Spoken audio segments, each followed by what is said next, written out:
iglesia. Fíjense, este es el punto que yo quiero tocar. Es decir, el día de hoy en muchas iglesias las conductas desviadas, las conductas pecaminosas, pecados descarados, les son atribuidos a los demonios, porque supuestamente esos demonios habitan en los cristianos. Y ahí está otra vez el mismo punto, evadiendo su responsabilidad de que han pecado. Entonces se desarrolló desde el siglo pasado un ministerio, entre comillas, de liberación, donde pasaban a cada cristiano por liberación. Lo hacían que si vomitaba es que tenía demonios y un sinfín de cosas. Y el mayor propagador de este síndrome del chivo expiatorio es el G12, porque a todos los pasan por ese asunto de liberación, porque toda la gente tiene demonios. Entonces las conductas pecaminosas, según esta enseñanza errada, conductas pecaminosas de los cristianos les son atribuidas a los demonios. Entonces encontramos que hay espíritus de toda índole que son los que llevan a la gente a pecar, y de ahí escuchamos, ¿cuántos han escuchado alguna vez? Sal fuera, espíritu de divorcio. Dicen, ¿ha oído eso? O sea, usted se está divorciando, entonces no, usted necesita liberación. Entonces, espíritu de divorcio, sal fuera. Y luego alguien es muy mentiroso y se mete en muchos problemas. Pastor, soy bien mentiroso. No, necesitas una liberación. Demonio de mentira, sal fuera de él. Entonces, por lo que dicen y enseñan, la gente entiende que son los demonios los culpables de que usted y yo o cualquier cristiano hagamos lo que hacemos. Y esa es una mentira. Y así encontramos que espíritu de lujuria, sal fuera. Y ahí está uno aficionado a la pornografía y pastor, y entonces el pastor dice, no, pues traes un demonio de pornografía, demonio de pornografía, sal fuera. Demonio de adulterio, de envidia, de chismes, de celos. Y escuchen hasta dónde se llegan los extremos. En el DF los cristianos se juntaron hace unos años y ataron el demonio de smog.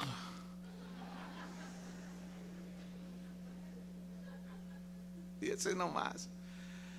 Espíritu de smog, dice, sal fuera del se me hace que nos lo mandaron para acá.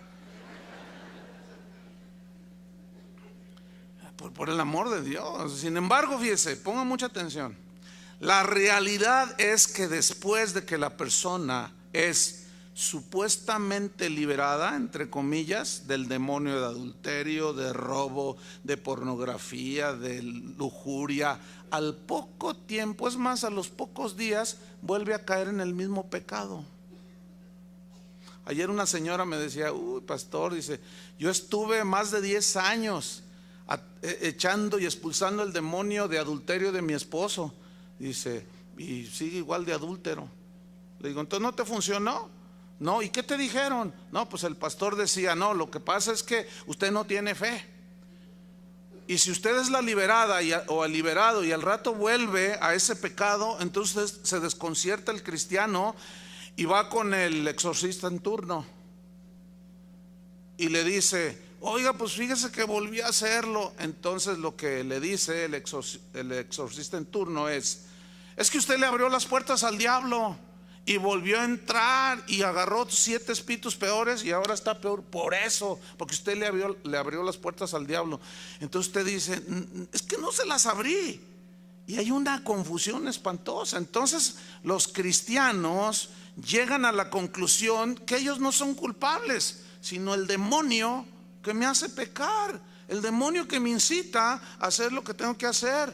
Y es así como yo encuentro personas que así me preguntan personalmente o me escriben correos o me llaman y me dicen, pastor, ¿qué tengo que hacer para dejar de fumar? Le digo, no, pues es que no es difícil. Ay, pues ¿cuál es la solución? Bueno, cuando vayas a la tienda no compres cigarros.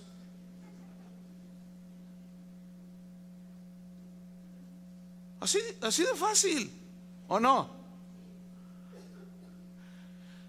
Muchos creen, dice, es que Dios no me quita el cigarro, hermano. ¿Cómo Dios? te quita el cigarro. Ya veremos eso luego. Dios no va a bajar o va a mandar a ver, presta el cigarro, y lo va a agarrar y lo va a pisotear, porque al rato tú vas otra vez y compras. Ese no es el problema. ¿Y por qué estoy en esto? ¿Y por qué estoy? Entonces hay una de confusiones ahí espantosas. Entonces, ciertamente, fíjense, los demonios pueden influir sobre la conducta de algunos cristianos, sobre la santidad, marchar la santidad de un cristiano. Pero escuchen esto, la Biblia nunca habla de posesión demoníaca en un verdadero hijo de Dios. Y lo voy a comprobar con la Biblia. Debemos entender en primer lugar que el factor al que nosotros debemos entender y que está allí presente se llama tentación. Digan todos tentación. ¿Qué es la tentación? La tentación es la incitación a hacer lo malo, para violar los principios de Dios. Esa es la definición de tentación. Ahora, según la Biblia, hay por lo menos dos fuentes de tentaciones con las cuales un verdadero cristiano se enfrenta. Dos fuentes. Pero nunca la Biblia asegura que un cristiano puede ser invadido por demonios. No hay un solo texto donde se haya liberado o le hayan expulsado algún demonio a un cristiano. No hay un solo versículo, pero hay muchos textos donde se ve que se expulsaron demonios de gente que no era hija de Dios. Y ahí radica el punto. Entonces, la primera fuente de tentación es la concupiscencia que existe en la naturaleza humana, es decir, en nosotros mismos. Diga, en mí mismo. Ahora, ¿qué es la concupiscencia? Es una palabra griega que significa deseos pecaminosos. Fíjese, si usted es nacido de nuevo, si usted es hijo de Dios, Dios le puso una nueva naturaleza, una nueva criatura dentro de usted. De modo que si alguno está en Cristo, ¿qué? Nueva criatura es. Las cosas viejas pasaron, ahora son hechas nuevas. Usted ya no es esclavo del pecado, pero todavía vivimos en esta naturaleza humana que lleva la inercia al pecado. Por eso necesita morir esta carne, o sea, morir, que nos entierren, a esa muerte física, para luego ser resucitados en un cuerpo glorioso, para ya no estar sujetos a eso, como decía Pablo, veo una ley que está en mis miembros, en mi cuerpo, está latente, ¿sí? Entonces vamos a Santiago 1:13. Hay que estar conscientes de que la tendencia a pecar ya no está en el espíritu y el corazón del hombre, porque del hombre regenerado, nacido de nuevo, ya no, porque ahora nos deleitamos en la ley del Señor, ¿verdad? Ya no somos esclavos del pecado. Pero ¿sigue usted teniendo pensamientos malos? ¿Sigue teniendo usted tendencias a hacer lo malo? Por supuesto, porque en la naturaleza humana ahí está, latente. Y la Biblia le llama concupiscencia. Miren Santiago 1:13. Aquí le está hablando a cristianos, ¿ok? ¿Cuántos son cristianos aquí? Ok, bueno, voy a creer que son cristianos, ¿ok? Ustedes también crean que yo soy. Santiago 1:13. Cuando alguno es tentado, repito, le está hablando a cristianos. Cuando alguno es tentado, o sea, para pecar, para violentar los principios de Dios, no diga que es tentado de parte de Dios, porque Dios no puede ser tentado por el mal, ni Él tienta a nadie. O sea, es imposible, porque Dios es santo, y es imposible que Él quiera que sus hijos pequen. No, eso es definitivo, no. Versículo 14, mire esto: sino que cada uno, usted y yo, usted el de acá, todos, cada uno es ¿qué? Tentado. Pero luego nos dice ¿cómo? Cuando de su propia concupiscencia, ahí está, nuestra propia concupiscencia, es atraído y seducido. O sea, el pecado no se da de la noche a la mañana. Y los siguientes versículos 15 y 16, Santiago pone alegóricamente el ejemplo de una mujer que se embaraza, para ilustrar cómo es que se da el pecado. El pecado no se da luego así. El adúltero dice, ay, es que no sé qué. no sé qué pasó de pronto. No, eso no es verdad. Y ningún pecado, Veamos, versículo 15. Entonces dice, o sea, es atraído y seducido por la concupiscencia. Entonces la concupiscencia, y aquí está la figura de una concepción materna, después que ha concebido, o sea, ahí están los 10,000 pesos, usted los necesita, pero no son de usted. Entonces hay algo en nosotros que tiene esa tendencia a robar, mentir, todos los pecados. Entonces usted comienza a embarazarse, entre comillas, usted me entiende, esto es alegórico.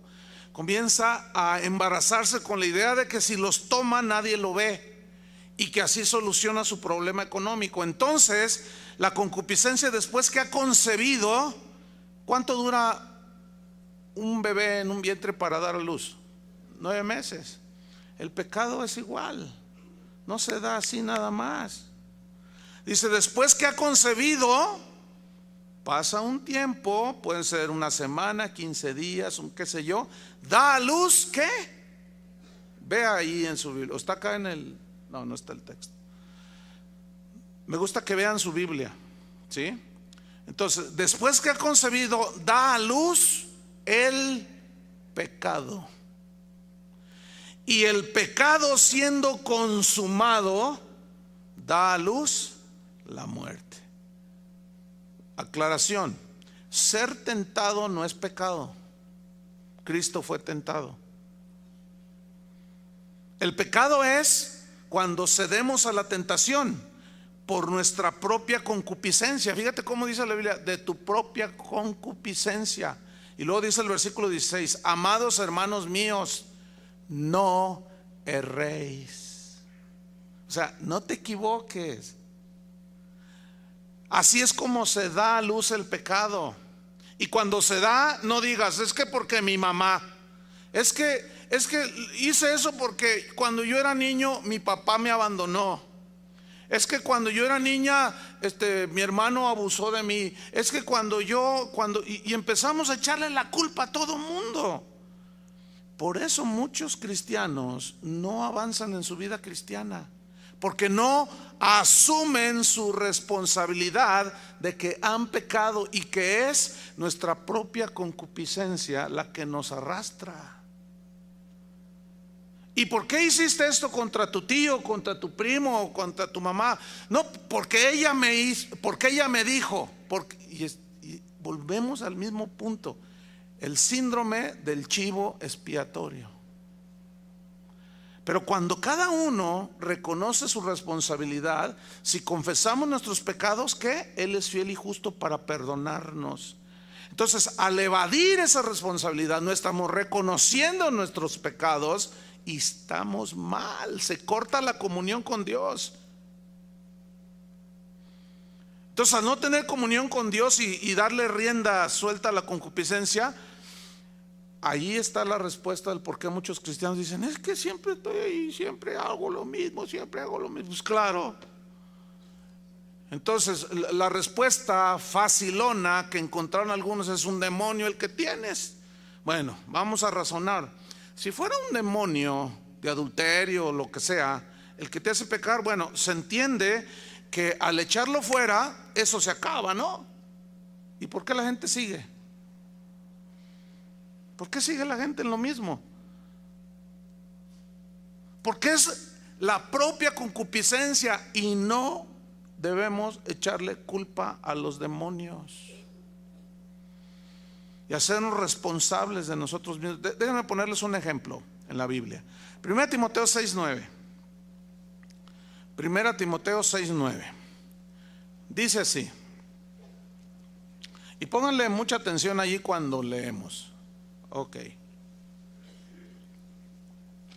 A ver, vamos, dice: porque los que, hay unas palabras que yo voy a resaltar elevando la voz, subiendo el volumen de la voz, ¿sí?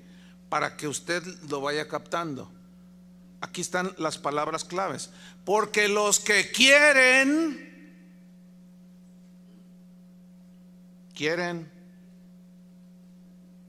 ¿Lo lee igual que yo? Porque los que quieren enriquecerse, y allí podemos ponerle, porque los que quieren adulterar, adulteran. Porque los que quieren fumar, fuman. Porque los que quieren mentir, mienten. Porque los que quieren.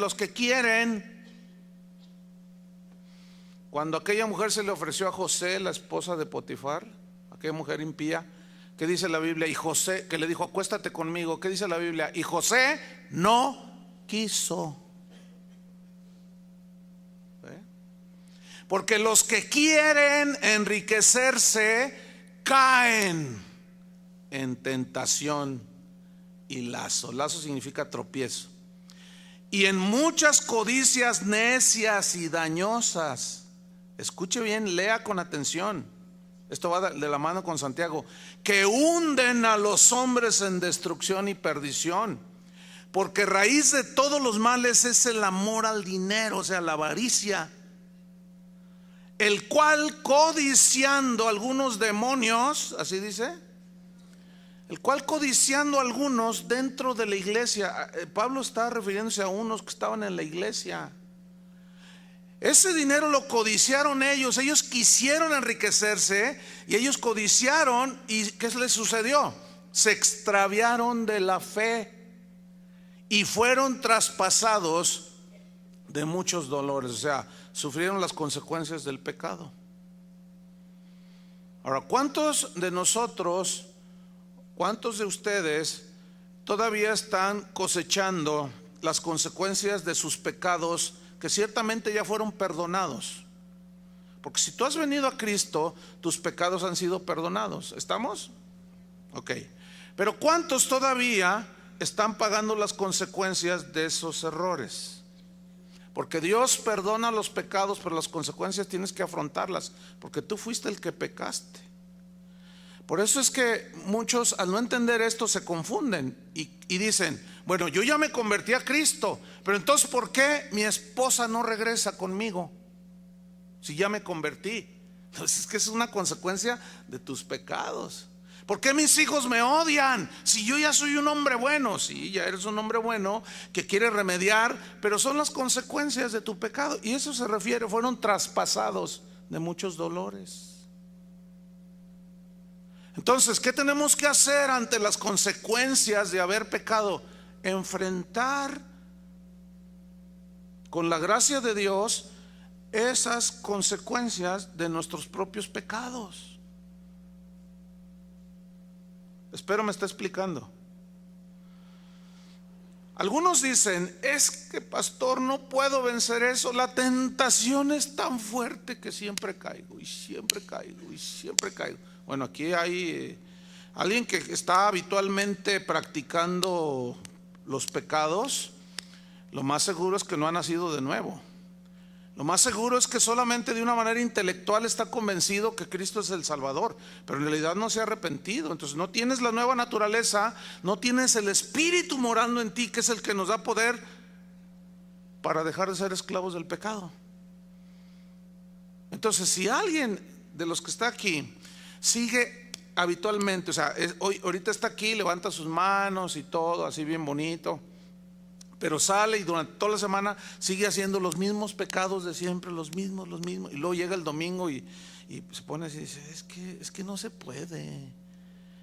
Entonces llega y ya sale y se siente bien porque ya cumplió, dice. Y luego se va y vuelve a los mismos, pornografía, mentiras, fraude, todo lo mismo de siempre. No, mira, yo te lo digo claramente, no eres nacido de Dios todavía. No has nacido de nuevo. Si no hay dolor en tu corazón por haber pecado, y esto no debe ser un hábito, sino por nuestra humana debilidad, decía Pablo, es que nosotros somos tentados, decía Santiago también, y a veces caemos, pero cuando caemos nos duele profundamente. ¿Cuántos sienten un dolor profundo cuando pecan? ¿Lo sienten? Esa es la evidencia inequívoca de que son hijos de Dios. Si tú eres de los que dicen, que Dios es bueno y Él no va a mandar al infierno a nadie, ¿qué tiene, hombre? No hay ningún problema. Sí hay problema. Si alguien habla así es porque no conoce a Dios. Entonces, para aquellos que dicen, es que no se puede soportar la tentación, es tan fuerte la tentación, les voy a compartir un versículo. Primera de Corintios 10, versículo 13. Y ya con esto, bueno, ya se acaba el argumento ese de que la tentación no se puede resistir y que es imposible. 1 Corintios 10, versículo 13. Dice así: no os ha sobrevenido ninguna tentación. ¿Quieren que les explique en el griego, en el arameo y en totonaca lo que significa ninguna? ¿O les seguimos? ¿O les explico lo que significa ninguna? ¿Les seguimos? Ok, pues respóndanme. Pues se quedan así como diciendo, híjole, ya no voy a poder, ya no voy a tener chivos expiatorios, ya no voy a poder echarle la culpa a nada ni a nadie. No, pues no, mira, ahí está. Ahora, esto es para cristianos. Esta escritura es para cristianos. No os ha sobrevenido ninguna tentación que no sea, ¿qué? Humana. Pero fiel es Dios, que no os dejará ser tentados, o sea, por tu propia concupiscencia y por la otra fuente que ahorita vamos a ver. No os dejará ser tentados más de lo que podéis resistir. Ahí está. Sino que dará también juntamente con la tentación, ¿qué? La salida para que podáis soportar. Y ahí estás. Sales hoy del servicio de adorar al Señor, escuchar la palabra, te vas a tu casa, te vas a comer, llegas en la tarde a tu casa, prendes la computadora y empiezas allí a checar tus correos y luego alguien te manda uno y te dice, mira, este está buenísimo, este PowerPoint. Entonces tú le das clic y de repente sale una muchacha allí, llámame ahora. Bueno, ahí está la tentación, ¿no? Ahí está la tentación. ¿Y cuál es la salida? Está en un dedo. ¿O no? Está en el mouse. Mire, aquí yo estoy moviendo con un dedito la flechita está, el mouse, y sale allí, llámame. Si yo le pongo en la flechita donde está ese icono y le doy, mira, nada más un clic, ¿verdad? Ya comunícate ahorita en chat conmigo, y le doy un clic, ya perdí un dedo. Ahí está la tentación. ¿Cuál es la salida? Mira, te dio un dedo. Pero el asunto está en que tú quieras tener contacto con esa mujer, o tiene una crucita allí roja, le pones la flechita y le das clic y se borra. Eso es todo. Ahí está la salida. La salida es como José dijo: no quiero. No quiero. Y ahí están los dichosos 10,000 pesos y tú los necesitas. Y ahí está la tentación. Pero ¿cuál es la salida? Mi Dios pues suplirá todo lo que os falta. ¿No es la salida? Entonces, el asunto es que los 10,000 pesos, le haces el clic y luego, es que no se puede, es que ¿para qué sacan eso allí en el y ya le echaste la culpa? Y estamos habituadísimos a eso, hermanos. Por eso a muchos los tiene en ese nivel tan bajo. No han crecido. Tienen 15, 20 años en el Señor y nomás no parece. Y ahí está. La segunda fuente de tentación, pues es el mismo Satanás. Ahora, ¿cómo es que Satanás nos tienta a los cristianos? Porque estamos hablando de si un cristiano puede ser posesionado o no. Bueno, como no puede ser un cristiano no puede ser posesionado ni por Satanás ni por los demonios. Ahorita lo vamos a argumentar todavía más fuerte. Entonces la tentación viene de una manera externa, ¿sí? Pero como Satanás conoce que en nosotros hay concupiscencia, nos tienta por medio de las cosas del mundo. Por eso dice la Biblia: si alguno ama al mundo, el amor del Padre no está en él. No améis al mundo ni las cosas que están en el mundo. ¿Se acuerdan cómo fue una tentación obviamente externa que Satanás hizo a Jesús ahí en Mateo capítulo 4? Lo tentó 3 veces. Ahora, ¿cómo resistió Jesús esa tentación? Ahora, Jesús no tenía concupiscencia, porque Él es santo, ¿sí? Entonces, eso lo sabía de alguna manera el diablo. No sé si lo sabía, porque no es omnisciente, no sabe todo. Pero él tentó a Jesús, le dijo: si eres hijo de Dios, di que estas piedras se conviertan en pan. Y Jesús lo resistió, ¿cómo? Con la palabra. Ahí estaba la tentación y también la salida. Escrito está, Satanás, no solo de pan. Tengo hambre, sí, pero yo no, por el hecho de tener hambre, no voy a violentar los principios de Dios. Por eso dijo: no solo de pan vivirá el hombre, sino de toda palabra que sale de la boca de Dios. Y la palabra y el mandamiento para Jesús era venir a morir por nosotros. Y la Biblia dice que Él no pecó. Después vino otra tentación, le ofreció los reinos del mundo. Y después vino otra tentación, le dijo: si postrado me adoras, te doy todo esto, le dijo. O lánzate de allá arriba y vas a ver cómo Dios te recogen, los ángeles vienen y te recogen. Y las 3 veces Jesús lo resistió. Escrito está, escrito está, escrito está. ¿Saben qué? Me dijeron algo que no sé, se juntó un grupito allí de amigos aquí, parece que de jóvenes de mediana edad, y que salieron por allí a un lugar a comer. Y que iban a algunos invitados no cristianos, y a uno que se le manifiesta. Y empezó. Entonces los cristianos empezaron a orar para expulsarle el demonio, ¿no? Entonces dice uno: yo quiero imaginarme, pensar que es un cristiano nuevo, porque dijo: no, así no se sacan los demonios. A los demonios a puras vigas, dice. Dice: ¿qué? ¿Cómo? Dice: sí, mire, háganse. Hijo de tu tal por cual, de tu no sé qué, te me largas y te me vas a quién sabe dónde. Y dices: cállate, le dicen esto, fíjate nomás. Dice: no. Dice: oye, yo quiero pensar que estaba recién convertido este. Háganme ustedes el santísimo favor. En Primera de Crónicas 21:1, ahora, la tentación a Jesús vino como de manera que externa o interna. Externa. Ahora vamos a Primera de Crónicas 21:1. Aquí está otro ejemplo. Este es en el caso de David. Dice: pero Satanás se levantó contra Israel. Pongan atención. E incitó a David a que hiciese censo de Israel. ¿Qué hizo Satanás? Incitó. O sea, lo provocó, lo sedujo en base a la concupiscencia. En este caso, David cedió a la incitación de Satanás y contó al pueblo, y Dios se enojó y lo disciplinó.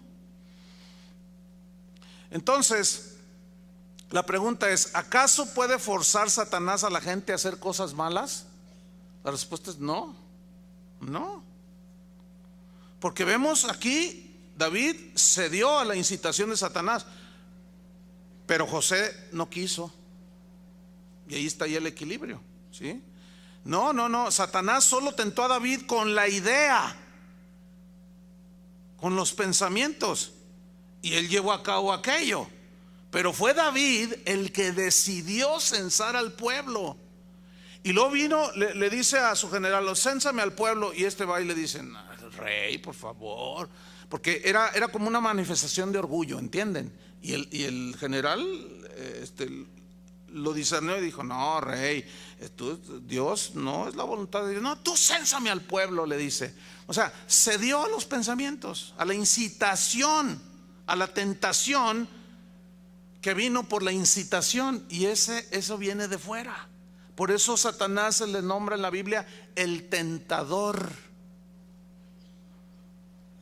Ahora, hay que entender esto. Cuando decimos Satanás, puede ser, Satanás nada más hay uno, pero tiene legiones de demonios.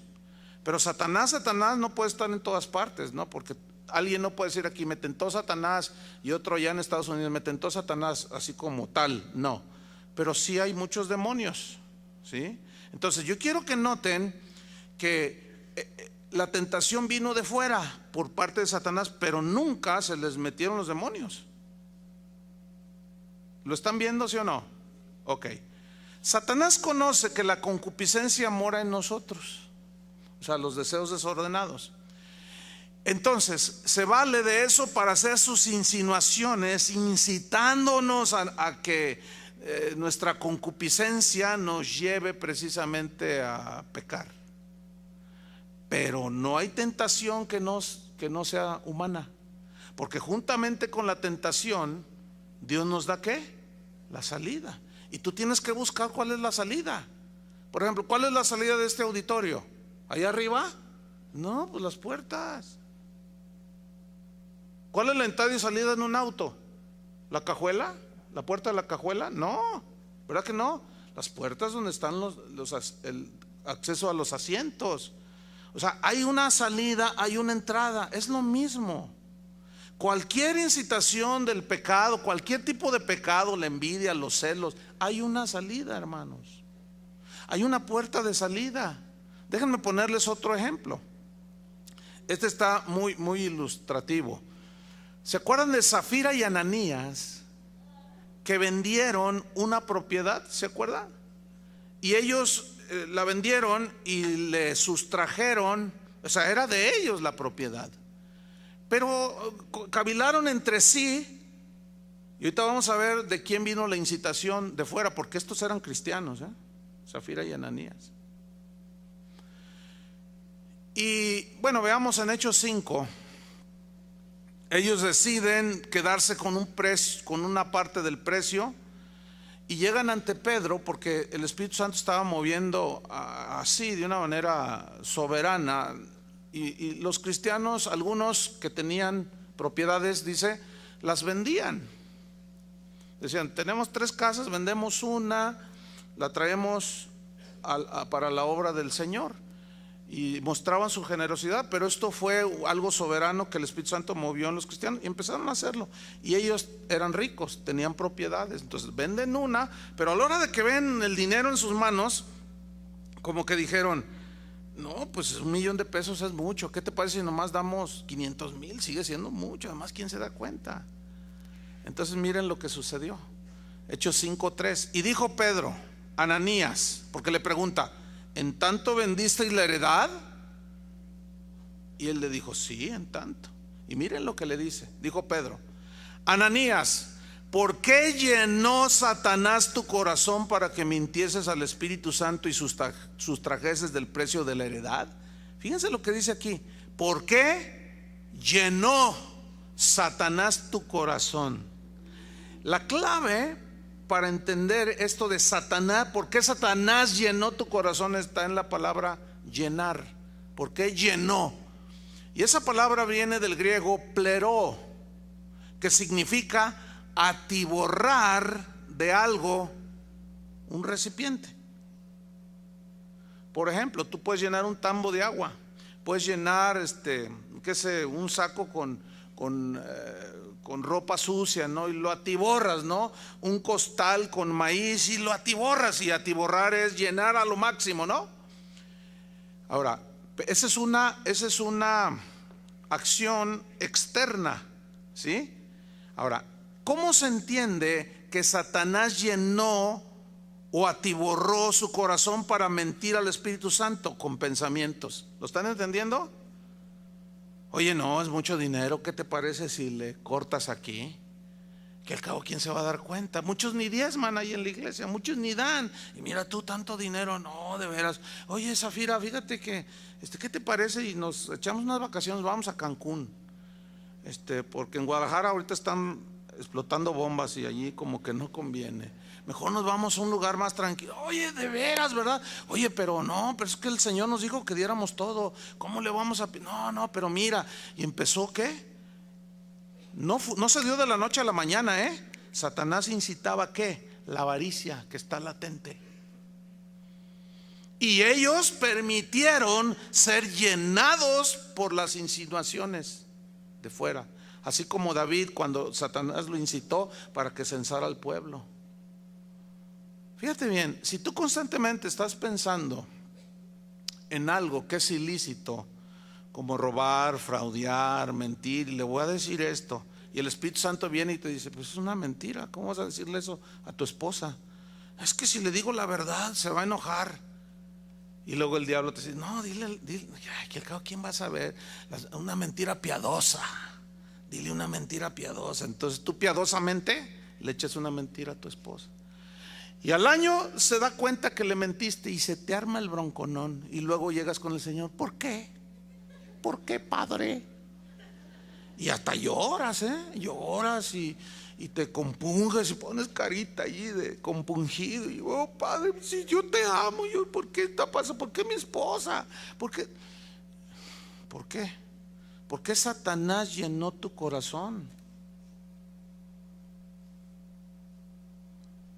Alguien me preguntó ayer, oiga, pastor, entonces un cristiano ya no debe tener pensamientos malos. Le digo, no debe, pero ¿los tienes? Sí, dice, yo también. Pero, escucha, le dije, no permitas que Satanás llene tu mente y tu corazón. Porque de pronto viene el pensamiento y de pronto estás, no, sí, no, este hermano, no, sí, a ver tú, pastor, este hermano, le voy a mandar unos zetas para que se los hurtan. Y de pronto, estoy exagerando en el ejemplo, obviamente. Entonces, ahí está la insinuación, sí, mándale unos zetas y otros de acá y contrátalos de acá, de quién sabe dónde, y véngate para que pague lo que te hizo. Entonces, si yo sigo cavilando en eso, Satanás llena mi mente. ¿Me están entendiendo? Mi corazón. ¿Y qué voy a terminar? Va a terminar esa persona colgada en uno de los puentes de López Mateos. ¿Sí o no? Entonces le dije, mira, no puedes evitar que malos pensamientos lleguen, pero lo que sí puedes evitar es que hagan nido en ti. Martín Lutero dijo una frase muy famosa, pero él fue el que la dijo, lo siguiente: tú no puedes evitar ser tentado, dice, y lo ilustró así. Tú no puedes evitar que los pájaros vuelen alrededor de tu cabeza, pero sí puedes evitar que hagan nido en tu cabeza. Imagina que traes ahí un zanate y luego, oye, ¿qué traes en la cabeza? Es un sombrero. No, pues ahí está haciendo su nido el pajarito. Se oye raro, ¿no? O sea, por supuesto que lo puedes evitar. Si tú estás en tu casa y ves que alguien se quiere meter a tu casa, ¿no lo evitas de alguna manera? Le sueltas al Bobby, o le metes un balde de agua, o le llamas a la policía, pero como sea quieres evitarlo, ¿no? Yo le dije a la hermana ayer, es lo mismo. O sea, yo de pronto a mi mente vienen pensando, a veces orando, leyendo la Biblia, llegan pensamientos, pero son externos, porque no estás posesionada, ni yo tengo un demonio adentro, son de afuera. Entonces le dice en el versículo 4, Hechos 5:4, le dice, reteniéndola, o sea, la propiedad, ¿no se te quedaba a ti? Y vendida, ¿no estaba en tu poder? Mira lo que dice aquí, también es clave. ¿Por qué pusiste esto en tu corazón?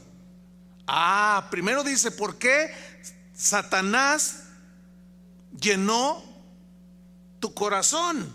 Y luego aquí dice, ¿por qué pusiste esto en tu corazón? ¿Se fijan cómo Pedro entendía perfectamente ese principio de que cada quien es responsable de lo que hace? Aquí Pedro está confrontando a Ananías con su responsabilidad y le dice, ¿por qué pusiste? O sea, tú. Pero en el griego este verbo poner significa permitir.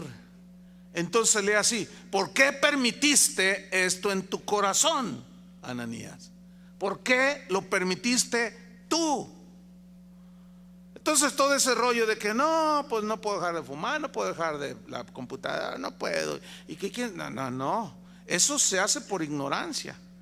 Pero cuando estamos entendidos de esto, entonces ya tenemos que hacernos responsables de nuestros errores, cada quien. Y le dice: no has mentido a los hombres sino a Dios. Era grave ese asunto, ¿eh? Pero ¿de dónde vino la insinuación? De afuera, Satanás. ¿Y quién lo permitió? Ananías. Lo cual se entiende que tenemos ahora la autoridad, ahí está, de nosotros resistir al diablo. Someteos pues a Dios, dice Pedro. Resistid al diablo y huirá de vosotros. Y esa es la manera de resistir, no permitiendo. Ahí está. Algunos argumentan el caso de Judas y dicen: no, ¿cómo no? Pues a Judas se le metió un demonio, se le metió Satanás mismo. Vamos a Lucas 22:3. Vamos a analizar esos textos. Lucas 22:3. Este es su argumento más contundente para los que creen en esas cosas. Lucas 22:3 y 4. Están en la Santa Cena. Jesús dice: uno de ustedes me va a entregar. ¿Se acuerdan de esa circunstancia? De ese contexto. Y entonces dice en Lucas 22:3: y entró Satanás en Judas. Voy a leer otra vez y voy a resaltar la palabra clave, ¿ok? Y entró Satanás en Judas, por sobrenombre Iscariote, el cual era uno del número de los 12. Y este fue y habló con los principales sacerdotes y con los jefes de la guardia de cómo se los entregaría a Jesús, cómo lo traicionaría. Ok, aquí la palabra clave es entró. ¿Quién entró? Satanás. Entró en Judas. La palabra entró viene de un término griego, eiserhomai, que significa esto: entrar a un lugar. ¿Se entiende? Según la definición en griego, se entiende entrar en un lugar. Tú vienes de fuera hacia adentro, es obvio, ¿no? Entrar a un lugar. Dice el diccionario que esta palabra eiserhomai se utiliza de dos formas. Una es literal y la otra es figurativa. Pero aquí no es figurativo, ¿eh? En este texto de Judas, donde dice en Lucas más bien. Aquí es literal. ¿Por qué? Porque no puede ser simbólico. Yo les voy a poner otro ejemplo de Pedro más adelante, que está en el mismo capítulo de Lucas. Porque lo que hizo Judas con Jesús fue traicionarlo. Lo que hizo Pedro con Jesús es lo mismo. Lo negó, lo traicionó. Pero vamos a ver dos casos totalmente distintos. Y por qué en Judas entró y por qué en Pedro no.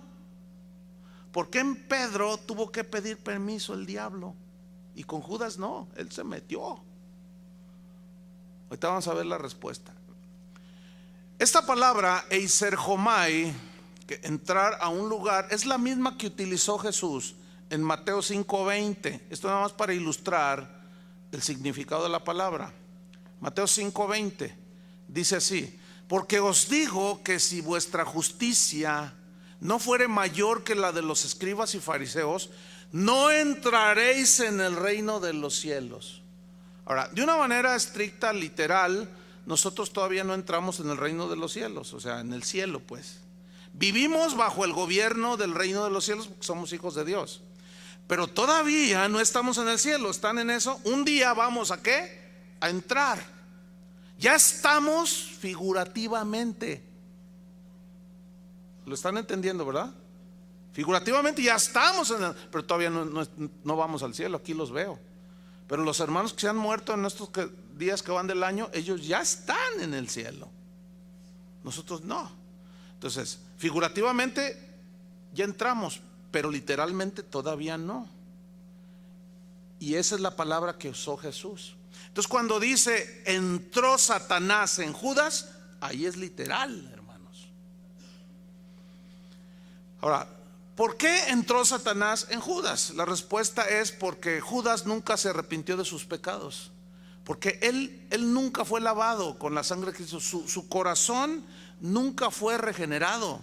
Él nunca se arrepintió. Él fue un infiltrado entre los verdaderos discípulos de Jesús. Por eso es que Satanás pudo entrar en él. Por eso es que Judas fue posesionado por el mismísimo Satanás. Ahora vamos a ver en el mismo capítulo de Lucas el caso de Pedro. Vamos al versículo 31. Fíjate qué interesante, ¿eh? Y aquí es donde están los argumentos más fuertes. Ahora, Pedro era un verdadero discípulo. ¿Estamos? ¿Sí o no? ¿Tenía errores? Sí, pero era un verdadero y genuino discípulo. Versículo 31. Dijo también el Señor: Simón, Simón, o sea, Pedro, y le dice: he aquí Satanás os ha pedido para zarandearos como a trigo. ¿Por qué no se metió así como se metió en Judas? ¿Por qué dice Satanás os ha pedido? La palabra pedido, os ha pedido, del griego exai theomai. Esa palabra es, eso es lo importante de ir muchas veces al texto original en que se escribió la Biblia. Porque exai theomai significa solicitar algo sobre lo cual tú no tienes autoridad. Eso significa exai theomai. Significa solicitar permiso para hacer algo, fíjate, nada más. O sea, tú no puedes entrar a la casa de cualquiera. ¿A tu casa pides permiso para entrar? No. Pero si vas a otra casa y tú quieres entrar, ¿puedo entrar? ¿Me explico? Tú no pides permiso para usar tu auto. Pero si quieres usar el auto de tu vecino, de tu hermano, de tu familiar, ¿tú qué haces? Pides permiso. Bueno, ¿por qué en Judas entró Satanás? Porque era de él, y él hace lo que quiere con lo de él. ¿Y por qué a Pedro no se le metió? ¿Por qué no entró en Pedro? ¿Por qué fue con Jesús, con el dueño de Pedro, y le dijo: tengo una solicitud para ti, dame permiso de zarandear a ese Pedro? Y miren lo que dice el versículo 32.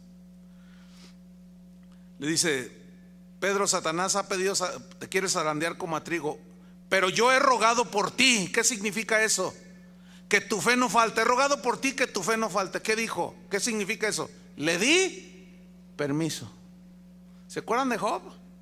Del que Dios dijo: este es un varón recto, perfecto, temeroso de Dios y apartado del mal. Y el diablo dijo: ay, sí, pues quítale, dale, y verás cómo te blasfema. Y dice: ok. Dice: ve y quítale las cosas, a él no me lo toques. Y Satanás hizo lo que Dios le dijo, le dio permiso.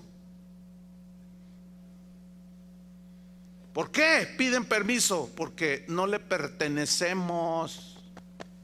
¿A quién le pertenecemos? A Dios. Ahora, ¿qué sucedió aquí?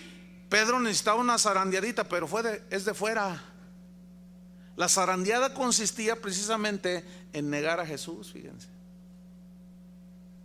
Pero nunca se le metió, porque Pedro confiaba mucho en sus propias fuerzas, en su propia sabiduría, en su propia prudencia, en su propio orgullo. Se siente por la Biblia que era así medio impetuoso, ¿verdad? Y así muy, dicen en el vocabulario así común, era un hombre seguro de sí mismo, pero a veces eso es sinónimo de orgulloso. Entonces Dios tenía que quebrantar eso, y utilizó al mismo diablo como herramienta para tratar a Pedro, fíjate, y le puso una zarandeada que le puso. Pero miren lo que dice, pongan atención: pero yo he rogado que tu fe no falte. ¿Por qué dijo yo he rogado? Mira, ya estás protegido, Pedro. ¿Por qué? Porque eres mío. ¿Qué no dijo Jesús? Que hollarán serpientes y escorpiones contra toda fuerza del enemigo y nada os dañará. ¿No dijo así?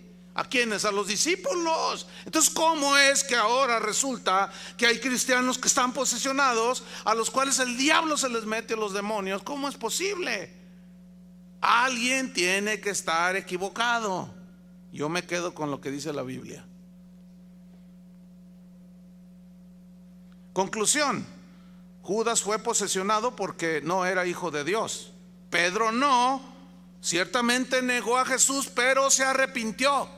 Judas tuvo remordimiento y fue y se ahorcó, tomó la justicia en sus propias manos.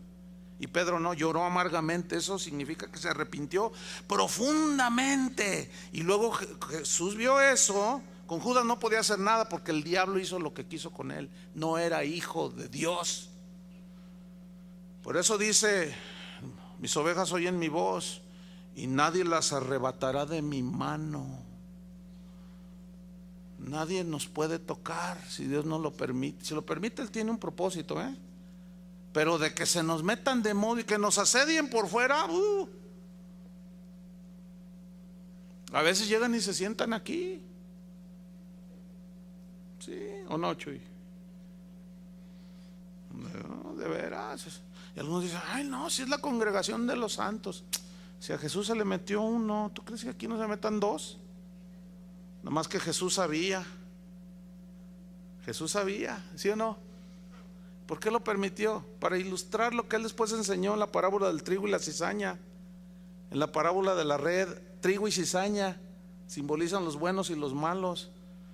La red recoge toda clase de peces y los apartan. Unos son buenos y otros los desechan al lloro y al crujir de dientes. Estamos infiltrados. El asunto es que tú veas por ti mismo si eres hijo de Dios. La Biblia dice: pruébese cada uno si está en la fe.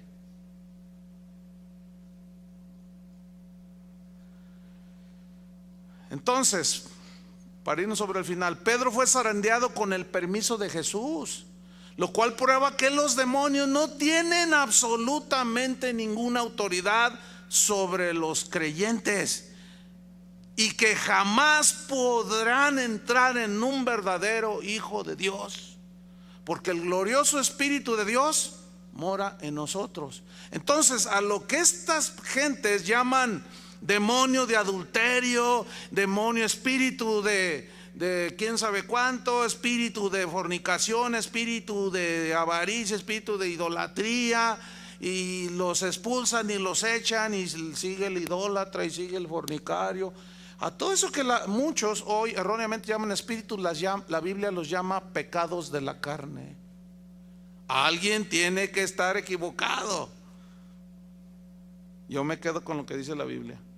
Miren, vamos rápido, 3 escrituras. Colosenses 3:5.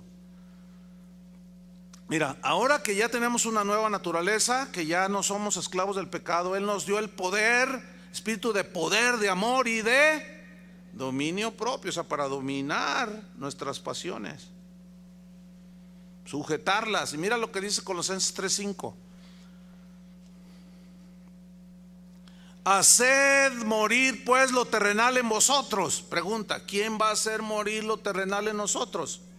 Nosotros. Por eso de ahí el que no, pues lloro y no pasa nada, hermano. No me lo quita. No. Hermana se va a quedar loquita si sigue con su cigarrito. El rato va a estar toda llena de cáncer.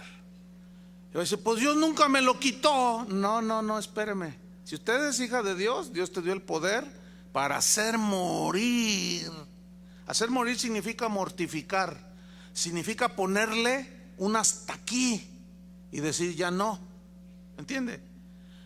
Haced morir pues lo terrenal en vosotros: fornicación, impureza, pasiones desordenadas, malos deseos y avaricia, que es idolatría, cosas por las cuales la ira de Dios viene sobre los hijos de desobediencia, en las cuales vosotros también anduvisteis. Vean eso, anduvieron en otro tiempo cuando vivíais en ellas. Pero miren el versículo 8. Parece que se contradice, pero no. Ahorita se los explico. Pero ahora dejad también vosotros todas estas cosas. O sea, ¿anduvisteis qué? ¿Todavía estamos en eso? No, lo que pasa es que está latente la concupiscencia. Pero miren lo que dice: pero ahora dejad también vosotros todas estas cosas. Dejad. Pero ahora dejad. ¿Quién los va a dejar? ¿Dios o nosotros? Es como esto: tu hijo te dice: papá, yo no puedo irme a la escuela a las 5 de la mañana, los camiones no, siempre pasan llenos. Entonces tú le dices: ok, hijo, te voy a comprar un auto. Entonces le compras un auto a tu hijo, y ahí está el muchacho, ¿verdad? Dice: aquí están las llaves. Entonces están las llaves y no se va. Y llega de trabajo: oye, ¿qué pasó? No, papá, pues es que no pude ir a la escuela. ¿Por qué? Pues no sé, algo me impidió. ¿Qué te impidió? Pues no decías que el traslado, para eso te di el auto. Eso es lo mismo. Para eso se nos dio la nueva naturaleza, el poder de Dios en nosotros, para que subas al auto, lo enciendas y te vayas. Por esto dejad también vosotros todas estas cosas: ira, enojo, malicia, blasfemia, palabras deshonestas de vuestra boca. Es que yo soy del norte. Sí, ya, hermanos, dejen eso. Otro dice: yo soy de Veracruz. Dice: allá de Alvarado, allá de Catemaco. Entonces yo hablo así, yo no soy un hipócrita. Y confunden la gimnasia con la magnesia. Entonces, ¿esto qué? Oye, no, espérame, hermano, pues es que ¿cómo que tú hablas así? ¿Cómo que te diriges así a tu esposa? ¿Cómo que les dices a tus hijos, hijo de tu tal por? ¿Qué es eso, hermano? No, pues yo así soy. Así eres. Pues pareces hijo del diablo. Se ve feo, ¿verdad? Porque eso es lo que dice aquí. Versículo 6: cosas por las cuales la ira de Dios viene sobre los hijos de desobediencia. Y ese es un hebraísmo. Hijos de desobediencia son los que por naturaleza son hijos del diablo. Eso le dijo Jesús a aquellos hombres. Les dijo: ustedes vuestro padre es el diablo, dijo, porque ustedes quieren hacer las obras del diablo. ¿No les dijo así? Suena fuerte a veces porque no estamos acostumbrados a escuchar eso, pero así dice la Biblia. Entonces alguien que dice así soy, no, usted no es un hijo de Dios, para que se oiga más suavecito. Versículo 9: no mintáis los unos a los otros, habiéndoos despojado del viejo hombre con sus hechos y revestidos del nuevo hombre, el cual conforme a la imagen del que lo creó se va, ¿qué? Renovando hasta el conocimiento pleno. Entonces, si usted es los que dice: es que así soy yo, pues no, fíjate, si eres así, pues necesitas renovarte. ¿Cómo la ves? No, pues tienen que aguantarme porque así soy. Y tienes 20 años igual. No, mi estimado Chuy Olivares, no puedes decir eso. Así soy yo.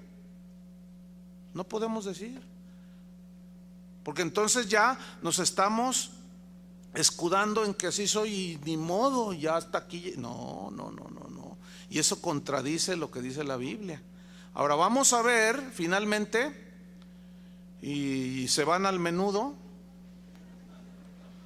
Vamos a ver cómo la Biblia habla lo que les llama pecados de la carne, a lo que muchos llaman demonios. Vamos a Gálatas 5:19. Pongan mucha atención, yo voy a resaltar las palabras claves en la lectura, ¿ok? Dice: y manifiestas son las obras de los demonios. ¿Así dice su Biblia? Pues parece como si algunos leen eso. Por eso le pregunto: a ver, vea su Biblia otra vez. Vamos en buen tiempo. ¿Qué dice allí? ¿Dice demonios o carne? Ahora, cuando dice carne se refiere a nosotros, a la concupiscencia de la carne, de la naturaleza humana. Pero la palabra clave es manifiestas, evidentes. Son las obras que hace la gente cuando anda en la carne, en su concupiscencia. ¿Y cuáles son esas evidencias? Adulterio. No es que un demonio, no le eche la culpa al demonio, no le eche la culpa al diablo. ¿Han oído esa historia de que llega un de esos exorcistas liberadores? Esta me la contó Chuy. Y llega a un pueblo y llega ahorita una campaña tremenda. Entonces está el diablo ahí sentado todo agüitado, ¿no? A la entrada del pueblo así. Entonces lo ve el predicador y dice: ¡ay! Y se pone, ¿no? La pose del liberador, ¿no? ¡Ah!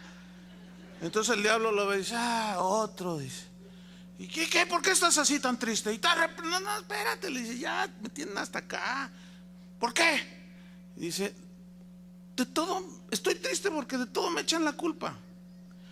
Que llegaron tarde del trabajo, es que el diablo. Que se me ponchó la llanta, es que el diablo. Y que engañó a su esposa, el diablo. Todo yo.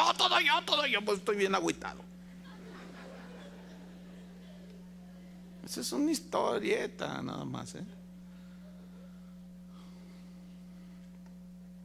Manifiestas son las obras de la carne, que son adulterio, fornicación, inmundicia, lascivia, idolatría, hechicerías, enemistades, pleitos, celos, iras, contiendas, disensiones, herejías, envidias, homicidios, borracheras, orgías y cosas semejantes a estas. Como que Pablo dijo, todo lo que se parezca a esto es de la carne, acerca de las cuales cosas os amonesto, como ya les he dicho antes, que los que practican, esa es la palabra practicar, en el griego significa, da la idea de uno tras otro, como fabricar en serie, eso significa, ¿sí? Uno tras otro.